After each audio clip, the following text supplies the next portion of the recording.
കൂട്ടുകാരെ, പഞ്ചതന്ത്രം കഥകളിൽ ഇന്ന് നിങ്ങൾക്കായി കഴുതയുടെ വിധി.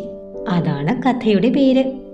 ഒരു കാട്ടിൽ കരാളകേസരൻ എന്നൊരു സിംഹം വസിച്ചിരുന്നു. ദുസരകൻ എന്നൊരു കുറുക്കൻ സദാ അവനെ പരിചരിച്ച് പിന്നാലെ ഭൃത്യഭാവത്തിൽ നടന്നു പോന്നു. ഒരിക്കൽ സിംഹം ഒരാനയുമായി യുദ്ധം ചെയ്യാൻ ഇടയായി. ദേഹത്തിൽ ശക്തിയേറിയ തല്ലുകൾ കിട്ടി. ഒരടി പോലും അനങ്ങാൻ അവന് വയ്യാതെയായി. സിംഹത്തിന് ക്ഷീണം ബാധിച്ചപ്പോൾ ഇരയൊന്നും കിട്ടാഞ്ഞ് ദുസരകൻ വിശന്നു പൊരിഞ്ഞു തളർന്നുപോയി. അപ്പോൾ അവൻ പറഞ്ഞു, പ്രഭു, എനിക്ക് വിശന്നിട്ട് വയ്യ, ഒരടി അനങ്ങാൻ കഴിയുന്നില്ല. എങ്ങനെയാണ് ഞാനിനി അങ്ങയെ ശുശ്രൂഷിക്കുക? സിംഹം അതു കേട്ട്, എടാ, പോയി വല്ല സാധു മൃഗത്തെയും കിട്ടുമോ എന്ന് നോക്ക്. ഈ നിലയിലാണെങ്കിലും ഞാൻ എങ്ങനെയെങ്കിലും കൊന്നുതരാം എന്നു പറഞ്ഞു. അതനുസരിച്ച് കുറുക്കൻ ഇരയെ അന്വേഷിച്ചു നടന്നു. നടന്ന് അടുത്തുള്ള ഒരു ഗ്രാമത്തിൽ എത്തിച്ചേർന്നു. അവിടെ കുളക്കരയിൽ അല്പാൽപമായി വളർന്നു നിൽക്കുന്ന കറുകപ്പുല്ല് സ്വാദ് നോക്കിക്കൊണ്ട് ലംബകർണൻ എന്നൊരു കഴുത നിൽക്കുന്നത് കണ്ടു. കുറുക്കൻ കഴുതയുടെ അടുത്തു ചെന്ന് വന്ദിച്ചു. അമ്മാമ, നമസ്കാരം. കുറെ കാലമായല്ലോ കണ്ടിട്ട്. അങ്ങ് വല്ലാതെ മെലിഞ്ഞു പോയിരിക്കുന്നുവല്ലോ. എന്തു പറ്റി? എൻ്റെ മരുമകനെ എന്തു പറയാൻ? കഴുത ആവലാതിപ്പെട്ടു. എൻ്റെ യജമാനനായ വെളുത്തേടൻ യാതൊരു ദൈവമില്ലാതെ ചുമടെടുപ്പിച്ച് എന്നെ കഷ്ടപ്പെടുത്തുന്നു. ഒരു പിടി പുല്ല് പോലും തിന്നാൻ തരില്ല. ഞാൻ മണ്ണും പൊടിയും കലർന്ന കറുകനാമ്പുകൾ മാത്രം തിന്നാണ് കഴിഞ്ഞു കൂടുന്നത്. പിന്നെ എങ്ങനെ മെലിയാതിരിക്കും? കുറുക്കൻ അതുകേട്ട് ദയ ഭാവിച്ചു. അമ്മാവ, അങ്ങനെയാണെങ്കിൽ എൻ്റെ കൂടെ വരൂ. അധികം ദൂരെയല്ലാതെ മരതക്കൂമ്പ് പോലെയുള്ള ധാരാളം പുല്ലുകൾ നിൽക്കുന്ന അതിരമണീയമായ ഒരു പ്രദേശമുണ്ട്. ഒരു പുഴയും അതിലെ ഒഴുകുന്നു. നമുക്ക് അവിടെ പുരാണങ്ങളും ഇതിഹാസങ്ങളും ചരിത്രങ്ങളും പറഞ്ഞ് രസിച്ച് സുഖം കഴിയാം. മരുമകനെ, നീ പറഞ്ഞത് നല്ല കാര്യം തന്നെ, ലംബകർണൻ പറഞ്ഞു. എന്നാൽ നാട്ടുമൃഗങ്ങളായ ഞങ്ങളെ കണ്ടാലുടൻ കാട്ടുമൃഗങ്ങൾ കൊല്ലുമല്ലോ.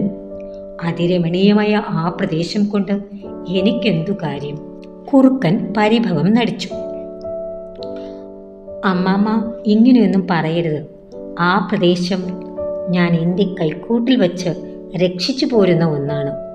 അവിടെ മറ്റൊരാൾ കടക്കുകയില്ല. മാത്രമല്ല, അങ്ങയെപ്പോലെ തന്നെ ഭാഗ്യദോഷത്താൽ വെളുത്തേടന്മാരുടെ പിടിയിൽപ്പെട്ട് കഷ്ടപ്പെട്ട് നാടുവിടേണ്ടി വന്ന അനാഥകളായ 3 കഴുത പെൺകുടികൾ കൂടിയുണ്ട് അവിടെ. അവർ ഇന്ന് കൊഴുത്തു തടിച്ച് നന്നായി താരുണ്യം പ്രാപിച്ചു കഴിഞ്ഞു. അവർ ഇന്ന് എന്നെ വിളിച്ചു പറയുകയുണ്ടായി,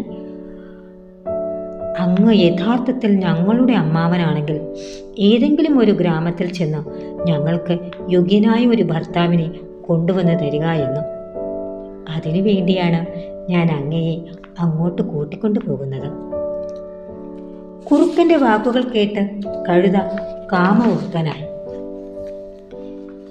സുഹൃത്തേ, എൻ്റെ മുമ്പിൽ നടന്ന് വഴി കാണിക്കൂ, ഞാൻ വരാം. സുന്ദരിയായ സ്ത്രീയിൽ തന്നെയാണ് അമൃതും വിഷവും സ്ഥിതി ചെയ്യുന്നത്. അവളുടെ സംഗമം കൊണ്ട് നാം ജീവിക്കുന്നു. അവളോട് വേർപിരിഞ്ഞാൽ മരിക്കുകയും ചെയ്യുന്നു. സ്പർശിക്കുകയോ കാണുകയോ ഒന്നും ചെയ്യാതെ പേര് മാത്രം കേൾക്കുക ചെയ്താൽ കാമം വർദ്ധിക്കുന്നു. അങ്ങനെയുള്ള സുഗമന്മാരെ ദർശിക്കുമ്പോൾ കൗതുകം കൊണ്ട് അലിയാതിരുന്നാൽ അതൊരു ആശ്ചര്യം തന്നെ. ഇങ്ങനെയൊക്കെ ഓരോന്ന് പറഞ്ഞ് അവൻ കുറുക്കൻ്റെ കൂടെ നടന്ന് സിംഹത്തിൻ്റെ അടുത്തെത്തി. സിംഹം വേദന സഹിച്ചിരിക്കുകയായിരുന്നു. കഴുതയെ കണ്ട ഉടൻ എഴുന്നേറ്റു. അപ്പോൾ കഴുത കലശലായി പേടിച്ച് ഓടാൻ ഭാവിച്ചു. അവൻ ഓടുന്ന സമയത്ത് സിംഹം കൈത്തലം കൊണ്ട് ഒരടി കൊടുത്തു. എന്നാൽ അത് ഭാഗ്യമില്ലാത്തവന്റെ ഉദ്യമം പോലെ വ്യർത്ഥമായി തീർന്നു. കഴുത രക്ഷപ്പെട്ടു ഓടി. അതു കണ്ട് കുറുക്കൻ ദേഷ്യം വന്നു. ഇതെന്തൊരു തല്ലാണ്! വെറുമൊരു കഴുത പോലും അങ്ങയുടെ കയ്യിൽ നിന്നും നിഷ്പ്രയാസം ചാടിപ്പോകുന്നു. പിന്നെ എങ്ങനെ അങ്ങ് ആനയുമായി പടവെട്ടും? അങ്ങയുടെ ബലം ഇപ്പോൾ അങ്ങേക്ക് മനസ്സിലായില്ലേ? സിംഹം പരുങ്ങലോടെ ഒരു എളിപ്പിയ ചിരി ചിരിച്ചു. എടോ, ഞാൻ എന്തു ചെയ്യട്ടെ? ഞാൻ ഇരയുടെ മേൽ ചാടി വീഴാൻ തയ്യാറെടുത്തിരിക്കുകയായിരുന്നില്ല. അതല്ലെങ്കിൽ ആന പോലും എൻ്റെ ആക്രമണത്തിൽ നിന്നും രക്ഷപ്പെട്ടു പോവുകയില്ല. ഞാൻ അവനെ ഒരിക്കൽ കൂടി അങ്ങയുടെ അടുത്ത് കൊണ്ടുവരും, കുറുക്കൻ പറഞ്ഞു. അങ്ങ് ചാടി വീഴാൻ തയ്യാറായി ഇരിക്കണം. അവൻ എന്നെ നേരിട്ട് കണ്ടുപോയതല്ലേ, ഇനി വീണ്ടും വരുമോ?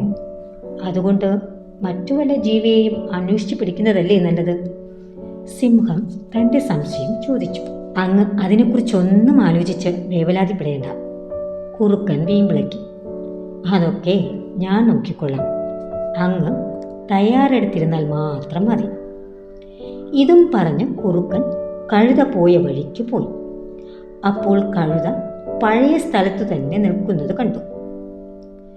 കുറുക്കനെ കണ്ടപ്പോൾ അവൻ പറഞ്ഞു, മരുമകനെ, നീ എന്നെ നല്ല സ്ഥലത്തേക്ക് തന്നെയാണ് കൊണ്ടുപോയത്. ഭീഷണവും വജ്രതുല്യമായ കൈത്തലം എൻ്റെ മേൽ വന്നു വീണു. ചാവും മുമ്പ് ഞാൻ എങ്ങനെയോ രക്ഷപ്പെട്ടുവെന്ന് മാത്രം. പറയൂ മോനെ, അതേത് മൃഗമാണ്? അതു കേട്ടു ചിരിച്ചുകൊണ്ട് കുറുക്കൻ പറഞ്ഞു, സുഹൃത്തെ, കഴുത പെൺകിടാങ്ങളിൽ ഒരാൾ. അങ്ങ് വരുന്നത് കണ്ട് അനുരാഗപൂർവം ആശ്ലേഷിക്കാൻ എഴുന്നേറ്റതായിരുന്നു. അങ്ങ് ഭീരുത്വത്താൽ ഇങ്ങോടിപ്പോരുകയും ചെയ്തു. അവളാകട്ടെ അങ്ങേ കൂടാതെ ജീവിക്കാൻ വയ്യെന്ന് പറയുന്നു. അങ്ങേക്ക് വേണ്ടി വ്രതമെടുത്താണ് അവൾ ഇരിക്കുന്നത്. അവൾ എന്നോട് പറഞ്ഞു, ലംബകർണൻ എൻ്റെ ഭർത്താവായി തീരുന്നില്ലെങ്കിൽ ഞാൻ ആ തീയിലോ വെള്ളത്തിലോ ചാടി ചത്തുകളയും. അദ്ദേഹത്തിൻ്റെ വേർപാട് എനിക്ക് സഹിക്കാനായില്ല. അതിനാൽ അങ്ങ് ദയവ് ചെയ്തു വരൂ, അല്ലെങ്കിൽ അങ്ങേക്ക് ആ പെണ്ണിനെ കൊന്ന പാപമുണ്ടാകും. മാത്രമല്ല, ഭഗവാനായ കാമദേവന് അങ്ങയുടെ കോപവും ഉണ്ടാകും. ഇതെല്ലാം കേട്ടു വിശ്വസിച്ചു കഴുത വീണ്ടും കുറുക്കൻ്റെ കൂടെ പുറപ്പെട്ടു. ചിലപ്പോൾ മനുഷ്യൻ വിധിയുടെ പ്രേരണയാൽ അറിഞ്ഞുകൊണ്ട് തന്നെ നിന്ദ്യകർമ്മങ്ങൾ ചെയ്യുന്നു. അല്ലെങ്കിൽ ലോകം മുഴുവൻ അരുതരുതെന്ന് വിധിക്കുന്ന ഒരു പ്രവൃത്തിയെ ഒരാൾ എങ്ങനെയാണ് ഇഷ്ടപ്പെടുക? സിംഹം തയ്യാറെടുത്തിരിക്കുകയായിരുന്നു. ലംബകർണൻ വന്ന ഉടൻ മേൽ ചാടി വീണ് അവനെ കൊന്നു. എന്നിട്ട് കുറുക്കനെ കാവലേൽപ്പിച്ച് സിംഹം കുളിക്കാനായി പുഴക്കരയിലേക്ക് പോയി. കുറുക്കനാകട്ടെ കൊതി സഹിക്കാതെ കഴുതയുടെ ചെവിയും കരളുമൊക്കെ തിന്നു. സിംഹം കുളിച്ച് ദേവപൂജ നടത്തി പിതൃക്കൾക്ക് ഉദകതർപ്പണവും ചെയ്തു വന്ന് നോക്കുമ്പോഴുണ്ട് കഴുത ചെവിയും കരളുമില്ലാതെ കിടക്കുന്നു. അതുകണ്ട് സിംഹം കലശലായി ദേഷ്യം വന്നു. എടാ പാപി, നീ എന്തൊരു ഹീനകൃത്യമാണ് ചെയ്തത്! നീ കഴുതയുടെ ചെവിയും കരളും തിന്ന് എച്ചിലാക്കിയല്ലോ. കുറുക്കൻ വിനയത്തോടെ പറഞ്ഞു, പ്രഭു, ഇങ്ങനെയൊന്നും പറയരുതേ. ചെവിയും കരളും ആദ്യമേ തന്നെ ഉണ്ടായിരുന്നില്ല. അല്ലെങ്കിൽ ഒരിക്കൽ ഇവിടെ വന്ന് അങ്ങേ കണ്ട ശേഷം വീണ്ടും വരുമായിരുന്നു. അത് കേട്ടപ്പോൾ വാസ്തവമാണെന്ന് കരുതി സിംഹം സംശയം കൂടാതെ കുറുക്കനുമായി പങ്കിട്ട് കഴുതയെ തിന്നു. കൂട്ടുകാരെ, ഈ കഥയിൽ നിന്നും നിങ്ങൾക്ക് എന്താണ് മനസ്സിലായത്? ഒരു തവണ സിംഹത്തിൻ്റെ ശക്തിയും വീര്യവും അനുഭവിച്ചറിഞ്ഞു തിരിച്ചുപോയ ശേഷം വീണ്ടും തിരികെ വന്ന കഴുതയുടെ അവസ്ഥ നിങ്ങൾക്ക് മനസ്സിലായില്ലേ? അതാണ് പറയുന്നത്, കഴുതയെ കുളിപ്പിച്ചാൽ കുതിര ആകില്ല എന്ന്. ഈ കഥ നിങ്ങൾക്ക് ഇഷ്ടമായെങ്കിൽ ദയവായി ഞങ്ങളുടെ ചാനൽ സബ്സ്ക്രൈബ് ചെയ്യുക, ലൈക്ക് ചെയ്യുക, ഷെയർ ചെയ്യുക. താങ്ക്